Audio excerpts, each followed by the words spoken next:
Black Wall Street shit.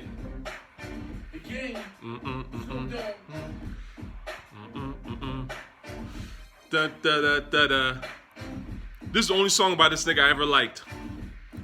And I think he actually rapped pretty decent on this. It's me, Chuck Taylor, motherfucker. Nursery rhymes. I'm the West Coast version of B.I.G. See, I gotta stop this, right? This is exactly where the game loses me. Okay, I'm the West Coast version of this. I'm the West Coast version of that. That shit is trash, and I never liked Game. That's probably the I would say number 2 reason why I never really liked Game. But let's go ahead and talk about the game. Since the game is, I guess all up in Breakfast Club or wherever the fuck he is, drink champs, pumping a bunch of noise, right? The game to me is the original, Kendrick Lamar, the OG whack rapper with a massive push from Dr. Dre and Interscope. That's why, again, like I said, I shit on these rappers because I know that they're whack as fuck. When I was telling people the game was trash back then, they acted like I didn't know what I was talking about. And then I started to notice a pattern. I started to notice the casuals, the white dweebs. They were the ones that were really behind Game. Niggas weren't really listening to Game like that. You know what I'm saying? I saw the same shit. Cosign driven. Oh, I'm with 50. Oh, I got a record with Nas. You know what I'm saying? Oh, I can mention, Martin Luther King, Niggas don't care. Like, you know what I'm saying? The music was weak.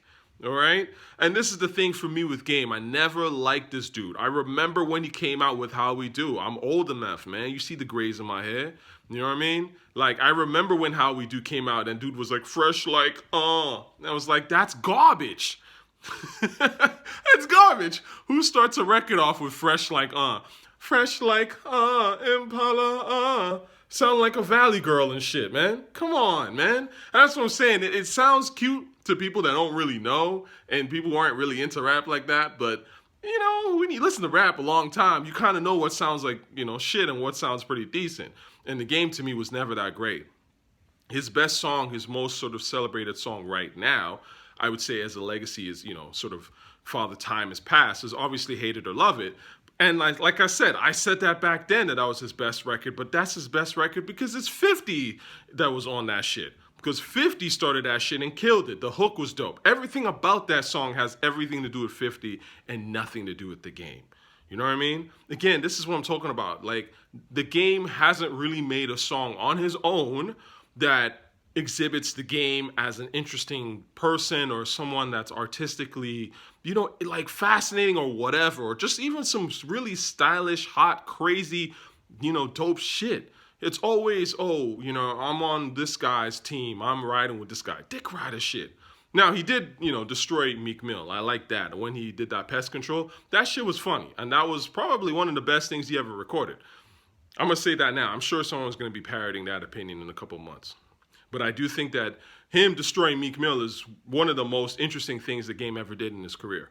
Even though it's not, again, Meek Mill is an easy target. You know what I'm saying? He's a whack rapper. So destroying a whack rapper doesn't really mean anything. You know what I mean? When he's like, the louder you scream, the whacker the verse. I put a Dick Chaser logo on the back of your hearse. That's the hardest shit Game may have ever spit. If you ask me quotables and shit, because Game has no quotables. Let's be real. This dude dropped mad albums, mad songs, 300 bars, 5,000 bars, 1 million bars. None of them shits is not a single quotable in any of them. You know what I mean? I think the Meek Mill shit might be the closest thing he got to some sort of quotable. Yeah, man. Let's go, through it. I mean, like I said, I never liked his beats. To me weren't even that crazy. I'm gonna be honest with you. Hate It or Love It obviously was a dope beat. Put You On the Game, I think, that Timbaland did was a pretty good beat. I didn't think his beats were all that amazing. I remember when the documentary came out and everybody was talking about, it's an all-star cast. The beats is incredible. At the time, it seemed that way to a certain extent, but I gotta say, even within like a couple of years, I couldn't even give the beats credit like that. You know what I'm saying? Like, I haven't listened to that album since it came out. I'm gonna be real with you. You know what I'm saying? So I don't know how they hold up. But again, I don't hear nobody playing them joints. Put You On the Game is maybe once in a while I've heard here and there. But I mean, nobody's really playing them songs other than Hate It or Love It, like we rightly pointed out, or How We Do because of 50. So I can't really say that project had the craziest beats either. I don't think it did. But certainly I never really was a huge, like, his beats didn't do too much for me. I don't think that Dreams beat was all that crazy either. I think Dreams is a pretty stupid fucking song. I remember when it came out and he was talking about Melissa Ford, and I just was like, that's like Nigcel shit before, we were talking about incels and shit. Like, why are you talking about a video chick? You know what I'm saying? And being like, I'm gonna expose this video girl. It's lame to me. Like, when dudes do shit like that, it's just like, it strikes me as a cornball that, like, he probably really wanted Melissa Ford, and Melissa Ford was like, nah, you corny. Like, I'm not trying to deal with you. And then he tried to make a record to, like, expose her. Like, or whatever. Like, I'm not into that shit. Like, you know what I'm saying? Like, you don't take easy targets, man. I don't like people that do easy targets. Like, if you're going to expose somebody, you're going to talk shit about somebody with some real clout, with some real power. You know what I mean? Like, do something, like, and really go there so that I can go, oh, yo, like, this person's fearless. He's got the heart of a lion. He's not afraid to get it in.